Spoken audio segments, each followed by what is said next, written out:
Իրական Հայաստանի գաղափարախոսությունը ասում է, որ Հայաստանի Հանրապետությունը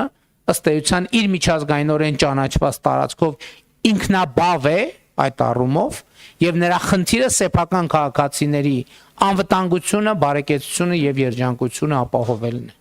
Եվ մեր բոլոր ռազմավարությունները ներառյալ անվտանգային, պաշտպանական եւ այլն տեղավորվում են այս տրամաբանության մեջ։ Սա շատ կարևոր նրբություն է եւ մենք օրինակ այդ թվում իհարկե նախկինում դրա մասին խոսել ենք, ասել ենք նաեւ, որ այո, մենք այսօր շատ մեծ տեմպերով զարգացնում ենք մեր բանակը եւ բայց նաեւ զարգացնում ենք մեր բանակի հայեցակարգը, որի վրա հիմնվում է մեր բանակը։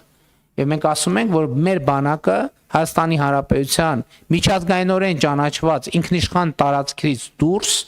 խնդիր չունի լուծելու։ Եվ մենք նույնիսկ շատ կարևոր ենք համարում, որ մեր ամենօրյա աշխատանքային խոսակցության մեջ մարտունակ բանակ հասկացությունը վերափոխենք եւ վերաձևակերպենք պաշտպանունակ բանակ, որովհետեւ երբ որ ասում եմ մարտունակ բանակ, ինքը չի տեղորոշում այդ պոտենցիալ մարտը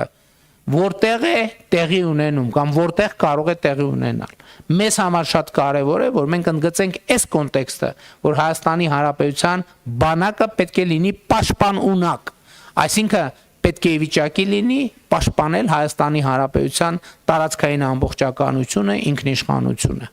Հայաստանի Հանրապետության քաղաքացիների անվտանգությունը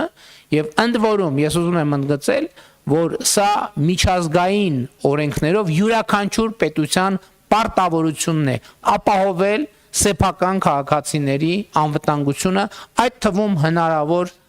արտաքին միջամտություններից։